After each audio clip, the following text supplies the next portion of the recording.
İyi Çoban kanalımızda bugünü Muammer Bey, Türk dostumuz, Hristiyan, Türk Hristiyan bir adamı, inancı, papaz. Bugünü güzel bir konuşma olacak bizden. Muammer Bey, hoş geldiniz Komra'da. Hoş bulduk. Muammer Bey, siz Gagavuzya'ya kaç kere oldu gelirsiniz? Benim 5. kez Gagavuzya'ya geldim. İlk defa 6 yıl önceydi zannedersem. Kendinizi burada nice duyarsınız, hissedersiniz? Ben bunu sık sık Türkiye'de de anlatıyorum. Yani sanki birçok ülkeye gidiyoruz ama Gagavuzya'ya geldiğimde sanki başka bir ülkeye gitmiş gibi hissetmiyorum yani. Sanki kendi mesela köyümde gibi hissedebiliyorum. İnsanların sıcaklığı olsun, konukseverlikleri olsun bizi mutlu ediyor. Ve orada da sık sık anlatıyorum zaten yani samimiyetinizi falan. Neden öyle duyarsınız kendinize? Dilimiz yakın mı? Kültürümüz yakın mı? Olmalı bunlardan mı? Aslında ben Gagavuzları şöyle söyleyeyim. Ben üniversitedeyken çok araştırmıştım. Neden araştırdım? İşte o zaman bir siyasi kimliğim vardı ve siyasete çok değer verirdim. Ve özellikle Türkiye'deki Türklerin illaki Müslüman olma kavramı çocukluğumdan beri bana ters gelirdi ve ilk defa Oğuz Türkleri hakkında liselerde bir şey okuduğumda Gagavuzları duydum.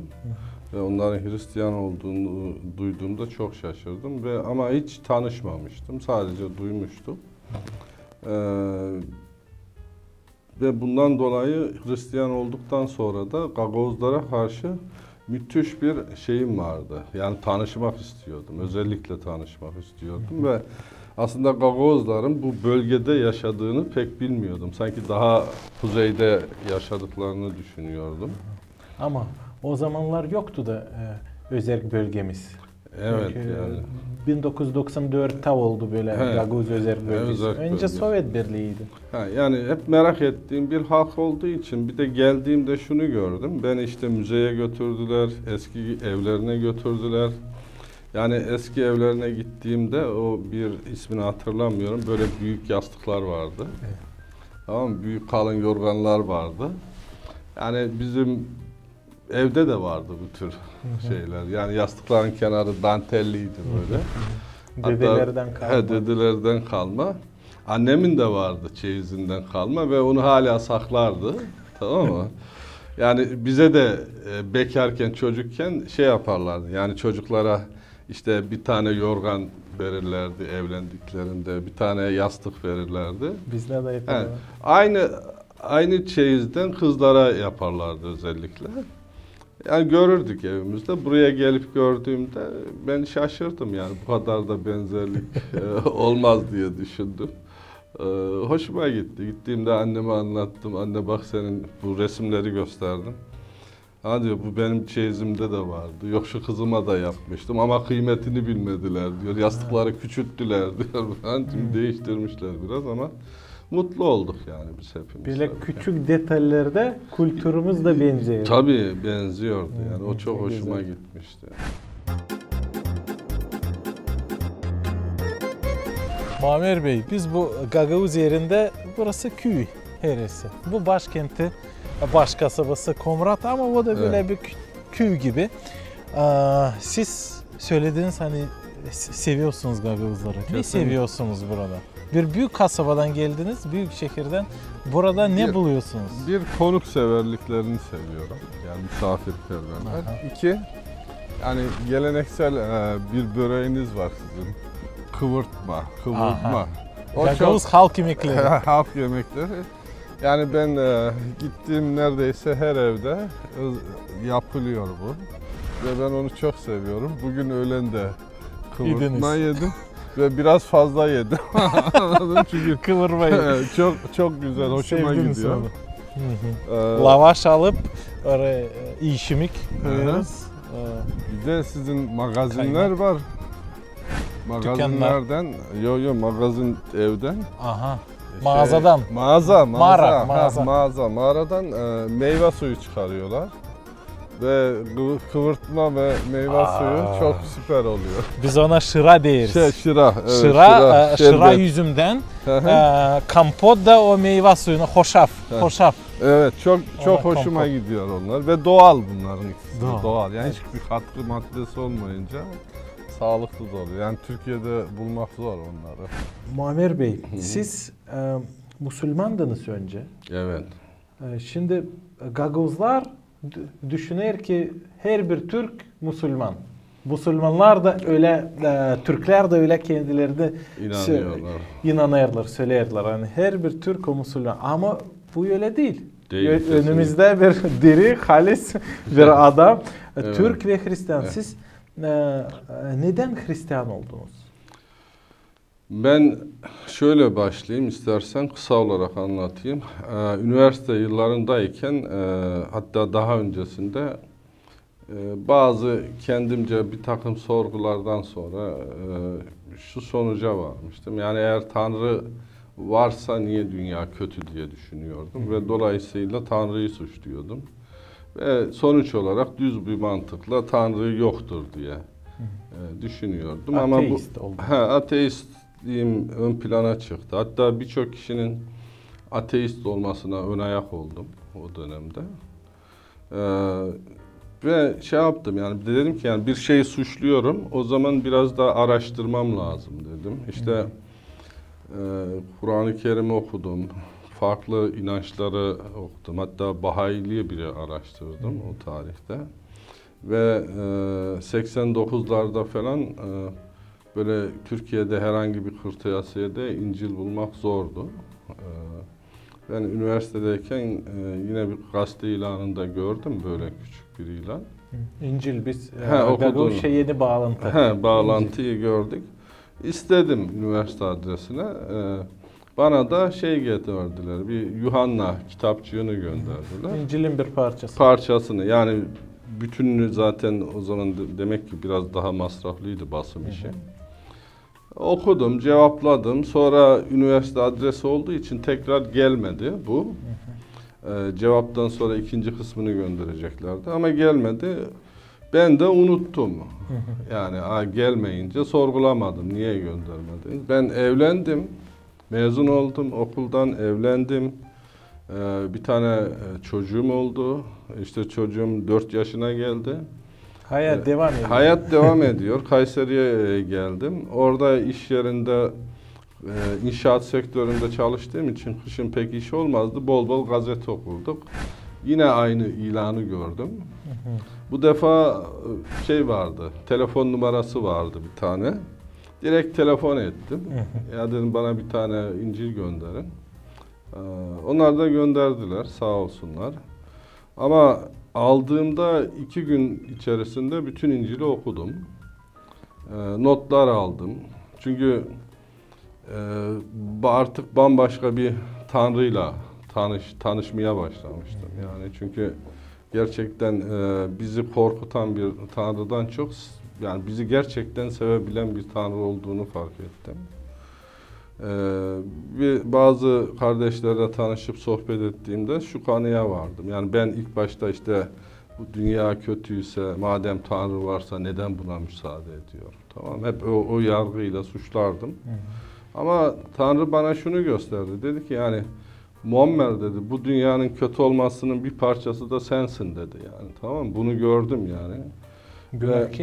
Yüreğimi gördüm çünkü Tanrı başlangıçta iyi yaratmıştı, her şeyin iyi olduğunu söylüyordu ama bu iyi olanı Adem'in açgözlülüğüyle başladı ve insan bugün de aynı şeyler devam ediyor.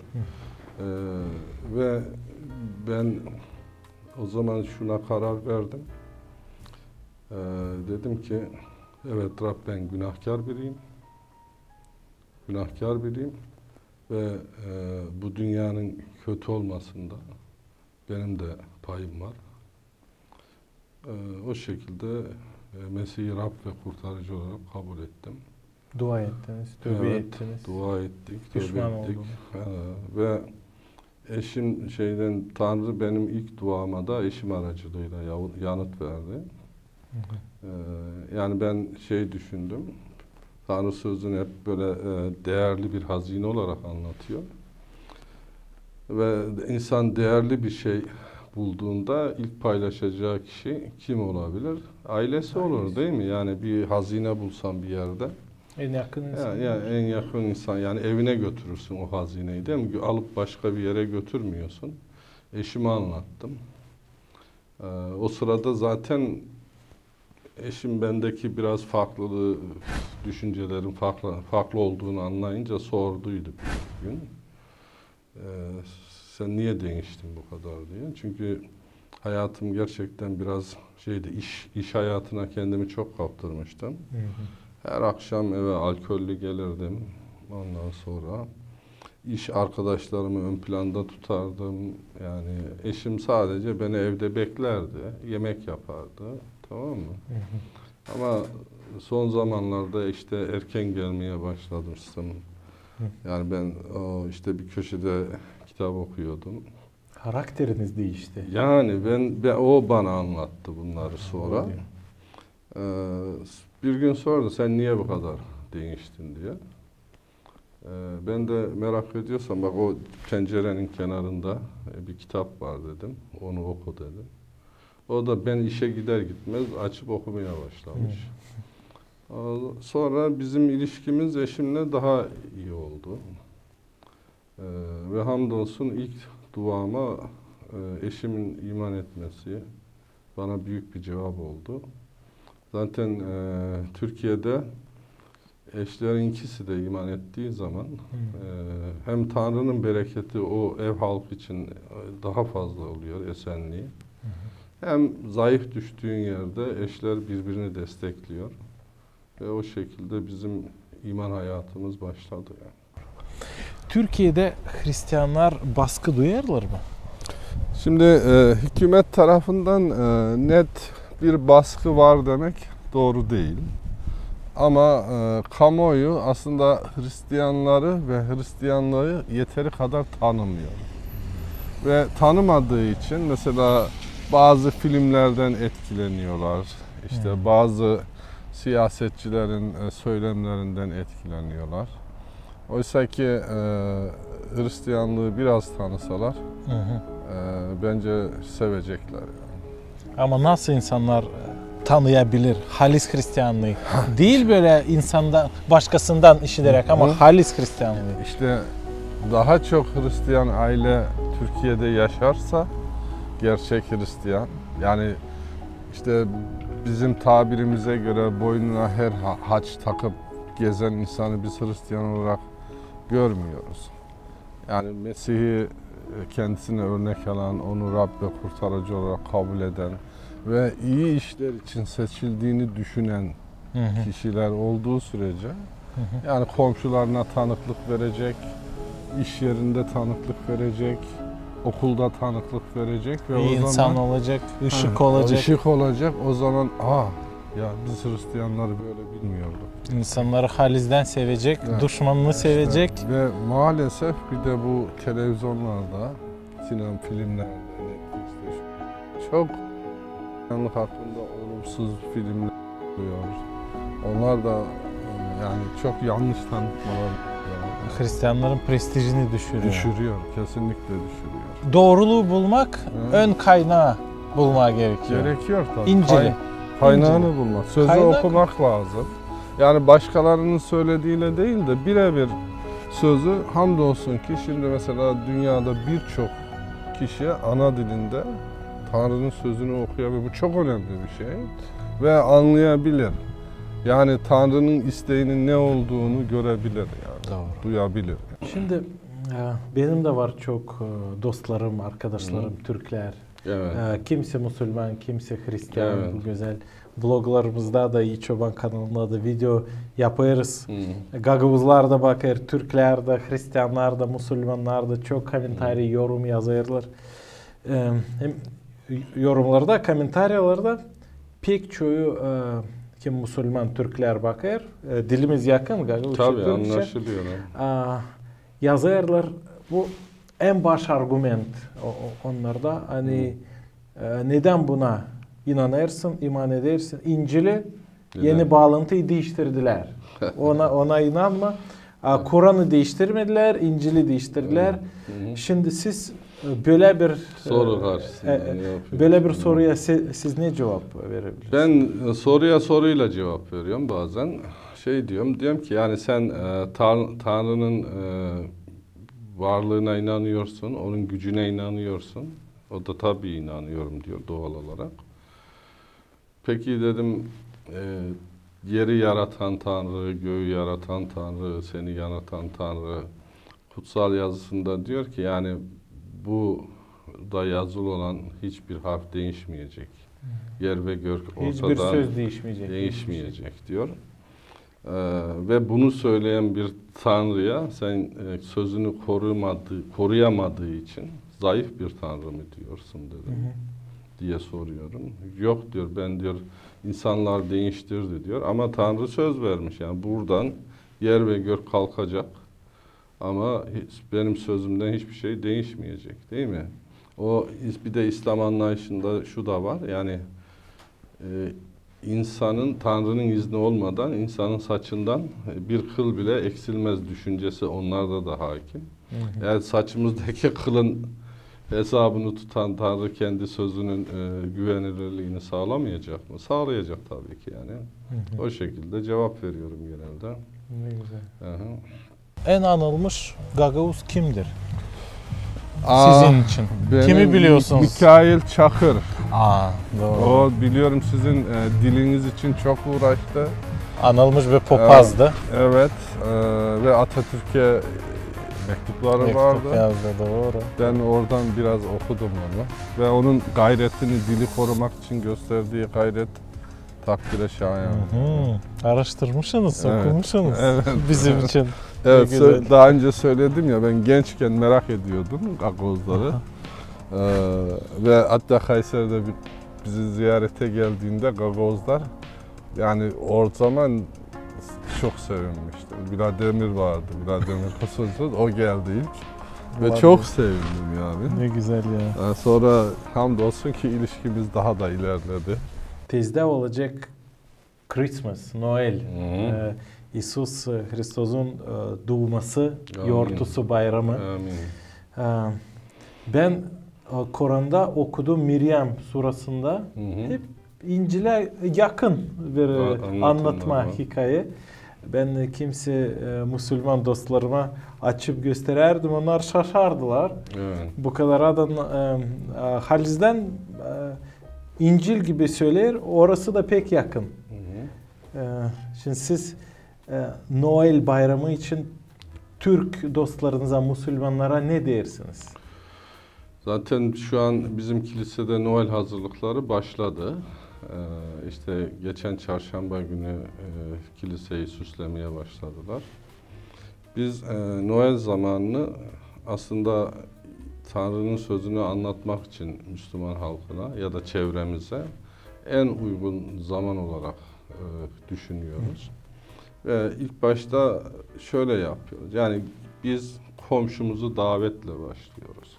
Tamam. Ya da kilisede genç bir kardeşimiz varsa okul arkadaşına davet ediyor.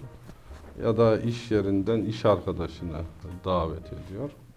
Ve biz kiliseye davet ettiğimiz bu kişilerle tabii ki Mesih'in kimliğini açıklıyoruz ve bu doğuş bayramının neden önemli olduğunu anlatıyoruz. Yani benim düşüncem şöyle oluyor genelde. Doğuş bayramı dediğim zaman benim birkaç şey aklıma geliyor. Örnek veriyorum. Bir, Tanrı'nın sözünün güvenilirliğini anımsarım. Yani Tanrı işte başlangıçtan beri Mesih'in doğuşu hakkında bize ipuçları verdi peygamberler aracılığıyla. Ve diyor ki işte zaman dolduğunda da Bakire Meyrem'den Mesih doğdu. Yani beden alıp ne yaptı? Ete kemiğe büründü, aramıza geldi. Ve bu Tanrı'nın sözünün güvenilirliğinin bir kanıtıydı. İkincisi de Tanrı'nın sevgisini anımsarım. Çünkü zaten Tanrı'nın bu derin, geniş sevgisi olmasaydı İsa o görkemli tahtını bırakıp değil mi bir bebek olarak aramıza gelip kendini bizim günahlarımız için kurban olarak sormazdı, sunmazdı. Üçüncüsü de her zaman şunu hatırlarım, o mükemmel olanın itaatkar yapısını, alçak gönüllülüğü aklıma gelir. Çünkü düşünsene yani hangi birimiz bir makamı bırakıp da bir alt makamda hizmet etmeye başlasak rahatsızlık duyuyoruz değil mi? Gururumuz baskın çıkabiliyor ama Tanrı o yani evreni yaratan o görkemli yaratıcı ne yapıyor? Tanrılığa diyor sımsıkı sarılacak bir hak saymadı diyor. Kendisini alçalttı diyor değil mi? İnsanoğlu aramızda geldi. Yani bu üç şey her zaman hatırlarım. Tanrı'nın sözünü, sevgisini ve bize olan, bize gösterdiği o alçak gönüllülüğü anımsarım.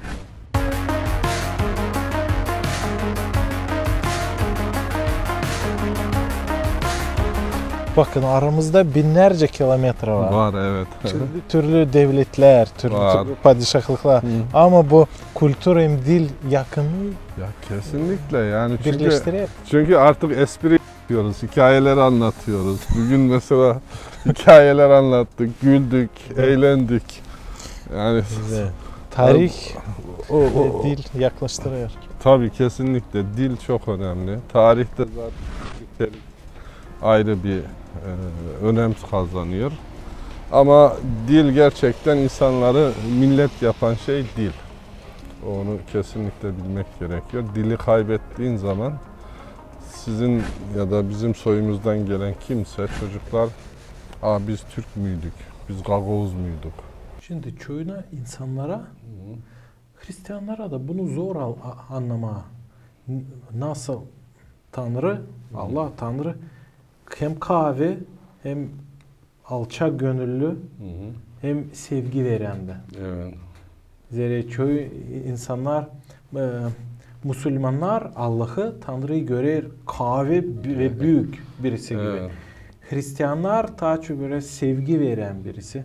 Ama o hem kahve büyük hem sevgi verendi. Ama kendisini aşağı ilti de bu. Evet. Bu zor anlamak kim kere insanlara ama inanın daha kolay.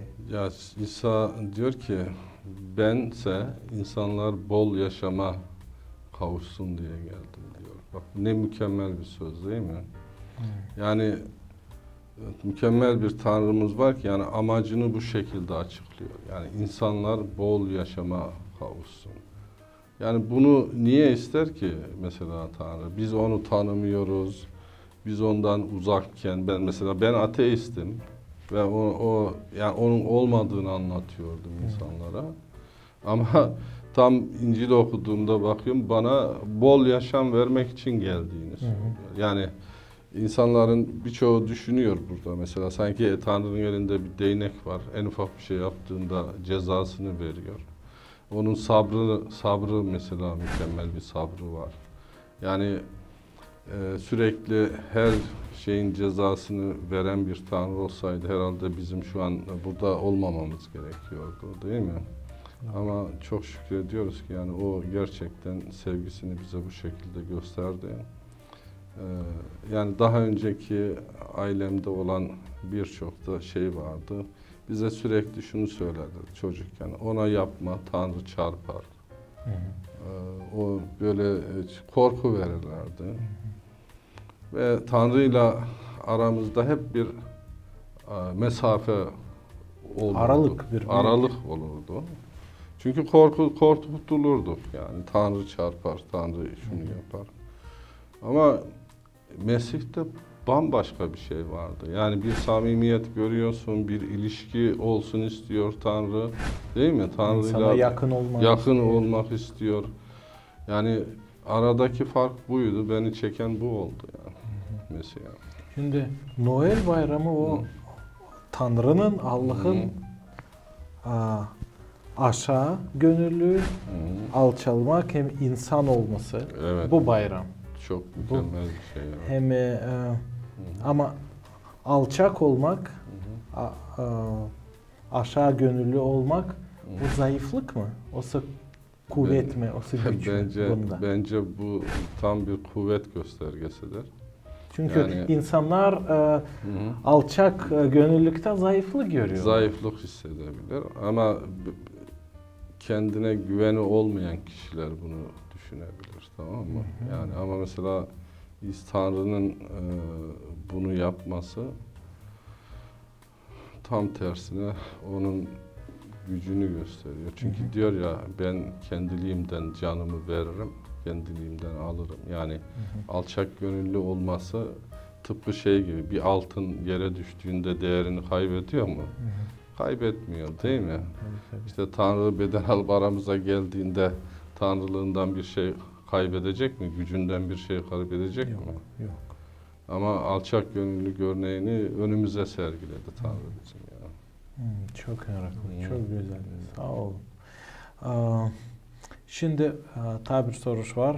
Gagavuzlar için siz tezde Türkiye'ye döneceğiniz, aileniz var, eşiniz, çocuklar. Gagavuzya'dan ne eve götüreceğiniz? Ya Gagavuzya'dan ne götüreceğiz? Alıp buradan. Aslında daha önce şey götürmüştüm. Böyle su koyuyorsunuz ya, kabak gibi bir şey koyup içine. Ne diyorsunuz ona? Su koyarız. Matara gibi bir şey ya. Ne? Susak, evet, susak, evet. Yani onu sorarlar. Yani eğer gene denk gelirsen ondan alıp götürmek isterim bir tane daha. O böyle bir kabak türü. Kabak türü, içi o oyulmuş. kurudu. Evet. Bu doğru. Bu Gagavuzların bir sembolü gibi. Sembolü, evet. Onu götürürüm. Yani bir de şey götürmek istiyorum aslında bu defa. Bizim yaşadığımız bölge biraz böyle milliyetçi, Türk-İslam sentezini çok ön plana çıkaran bir bölge. Patriot insanlar. Ben de sizde şey var, bazı evlerde şey gördüm, kurt ve haç yan yana. Yani onu götürmek isterim. Niye? Çünkü gelen kişiler onu sorsun istiyorum. Tamam mı? Sorsun ki bir açıklama yapayım yani. Tamam mı? Bazen mesela şöyle oluyor. Bizim evin bir köşesine bir ayet koyuyoruz. Tamam mı? Gelen misafir bakıyor yani Matta'dan bir söz örnek veriyorum. Diyor ki işte komşunu kendin gibi seveceksin diyor. O çok hoşuna gidiyor o komşunun. O soruyor ya, bu söz nereden? Tamam mı? İşte bu söz bak bu İncil'den falan anlatıyorsun. Şimdi bu Gagavuzların da Türk Hristiyan olmasını komşularıma anlatmak istiyorum. Çünkü o haç ve kurt resmini bir arada gördüklerinde soracaklar büyük ihtimalle. Çünkü birçoklarının evinde haç ve kurt ve hilal var. Tamam mı? Biz o zaman konuşacağız onlarla. Tam ters gibi bir ters şey olacak. Çok meraklı bir şey. Evet. Doğru. Kısadan söyleyebilir misiniz?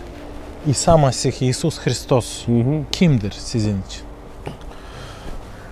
İsa Mesih benim için, Petrus'a soru sorduğunda sen Tanrı'nın oğlu Mesih'sin dedi ya, doğru cevap verdi. Benim için aynı şekilde Tanrı'nın oğlu Mesih ve benim için o görkemli tahtını bırakan, yeri ve göğü yaratan, devam ettiren Rab'dir. Amin. Amin. Amin. Bunu nereden biliyorsunuz bu bilgileri?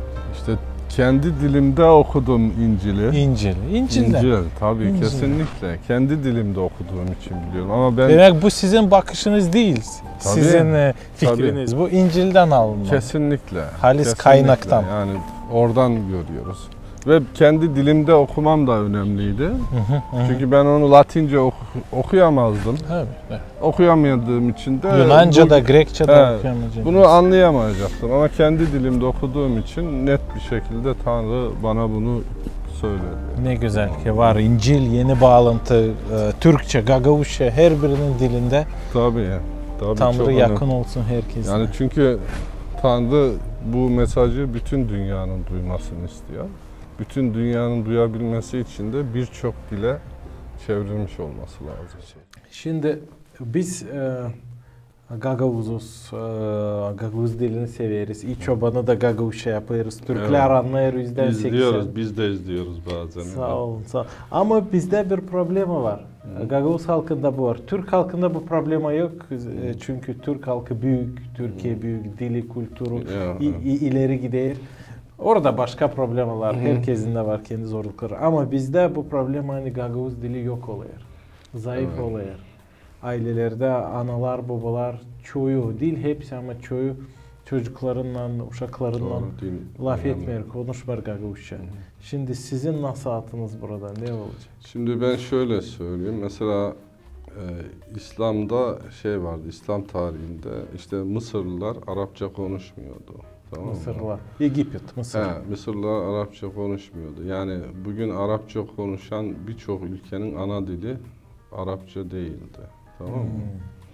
Ama kendi dillerini konuşmadıklarında ne yaptılar? Dil tamamen değişti ve o bölgeye artık tamamıyla Arap bölgesi diye hitap ediyoruz değil mi? Yani Gagavuz kardeşler kendi ailesi içerisinde mesela bilenler mutlaka vardır. Özellikle Gagavuzca çocuklarıyla konuşması gerekiyor. Mesela aynı şey Türkiye'de de var. Mesela Kürt kardeşlerin olduğu bölgede insanlar eğer evlerinde Kürtçe konuşmasaydı unuturlardı, değil mi? Yani dil ölebilen bir şey aslında. Ama onu öldürmemek için yani canlı tutmak gerekiyor ve bol bol evinizde pratik yapmanız gerekiyor. Yani çocuklarla belki masallarla, oyunlarla bir şekilde anlatarak konuşmanız gerekiyor. Yani Türkiye'de de artık şöyle bir problem var maalesef. Dilimiz sade Türkçe değil artık yani. Karışıyor maalesef ister istemez. Arapça biraz yoğun olmaya başladı dilin içerisinde. Ama her zaman Türkiye'de gittiği zaman açın biz Gagavuzca onlara bir şey söyleriz. Onlar hemen dikkat ederler diyor. Sen benim dedem gibi şimdi söyledin. Demek Gagavuz dili o eski Türk dili. Hem o hem de şey oldu. Ben bir örnek vereceğim size. İşte deprem bölgesi için hizmet etmeye geldi Gagavuz kardeşler. Maraş'ta böyle Türk milliyetçiliğinin yoğun olduğu bir bölgeydi. Orada bazen şöyle gelişmeler oluyordu. İşte burada çalışanların Türk olduğunu, Gagavuz Türk olduğunu söylediğimizde bazıları müthiş bir ilgi gösteriyordu. Ne yapıyordu? İşte çadırında gidip çay demleyip getirip ikram etmeye çalışıyordu. Yani bu tür şeylerle karşılaştık ve onlar da sizden gelen bu yardıma çok mutlu oluyorlardı. Kardeşlerimiz gelmiş bizim için diye. Yani aynı şekilde bence ilişkiyi Gagavuzlarla sıkı tutmak gerekiyor diye düşünüyorum. Yani sık sık ziyaretler olması gerekiyor. Yani özellikle Hristiyan Türklerle ilişkinizin çok gelişmesi gerekiyor diye düşünüyorum.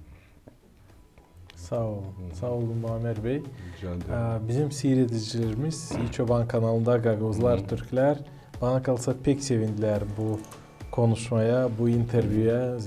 Muammer Bey açıkladı çok. Kur'an'ı da, İncil'i de, Biblia'yı da, neden Hristiyan oldu da. Böyle rahat rahat bu işleri söyleme, açıklama çok güzel. Böyle saygı olduğunun aramızda. Siz beğendiyseniz bu interview, bu programı koyun like, yazın komentari yorumlarda. Sorularınız varsa yazın. Biz saygıyla hem sevgiyle size cevap vereceğiz. Kalın sağlıcakla.